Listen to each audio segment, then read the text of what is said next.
Now, a new documentary is taking a closer look at the movement and the young Americans behind it.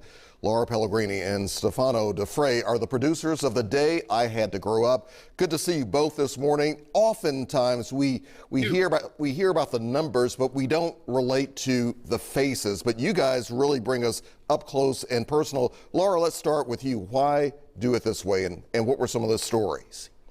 You know, bringing a face is so essential to the work that we do because we're working in a visual medium, and that gives life to these activists.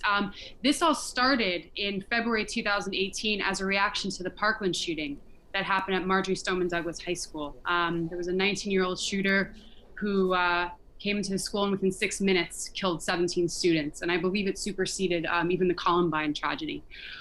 So that really captured our attention, it captured our emotions, and really stirred these questions in us about interviewing this new wave of youth activism that was coming up as a result of that shooting.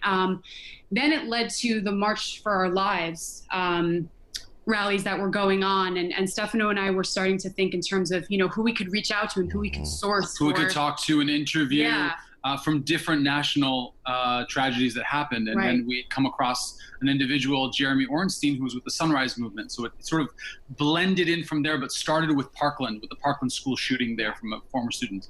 And Stefano, with that in mind, how difficult was that for you guys to actually talk with these young people, have them to share their stories, and really kind of dig back inside of their hearts and souls to tell you what they've gone through?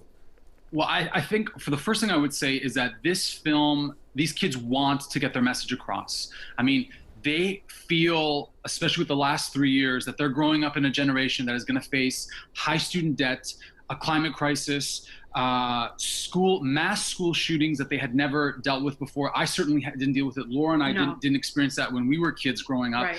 So they were eager to get that message across. To come back to your first point, I just want to say that we had to meet with them all one-on-one, either Zoom or in person, preferably in person, because to create a bond, really when you make a film at that level, you're digging into their personal stories and you need that level of trust. Yeah, and it's a really delicate thing, especially too, because we have a girl in our documentary who's best friends with one of the victims of the Parkland shooting. That's right. Wow, so, wow. Right. It's necessary. So Laura, with that in mind, there were so many impactful stories that you guys heard and that were shared with you during this documentary and its making. Was there one in particular that really stood out to you even more so than maybe some of the others?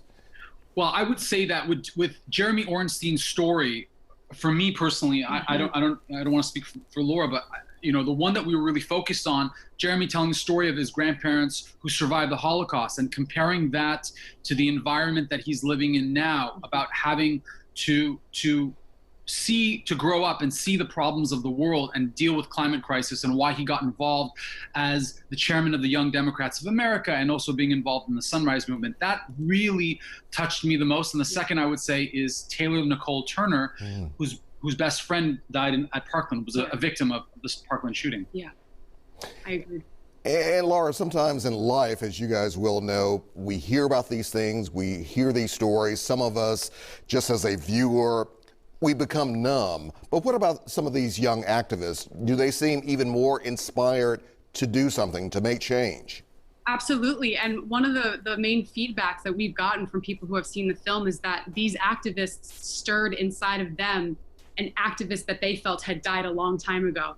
So I think what's great about this film is that it's speaking to a new generation of young activists, but it's also speaking to a generation of activists who maybe have lost that sense of empowerment and passion and inspiration.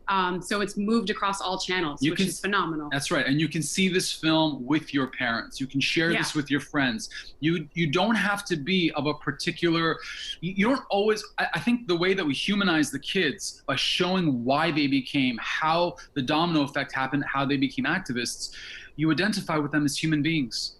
So in the world of political spin, you relate to them as human beings, and so it becomes a personal journey of these 6 vignetted stories.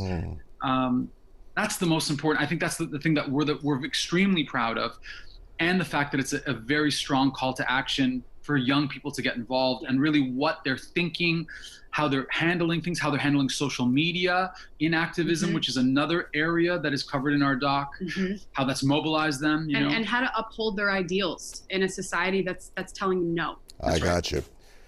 Stefano, Laura, thank you very much. We appreciate your time this morning. Thank you for sharing this powerful documentary with us. We put the information up on the screen, so hopefully a lot of folks will be checking it out. Check it out on Amazon Prime. Thank you so much. Thank you so much. Thank you. All right, Mary Beth. All right, very proud of these.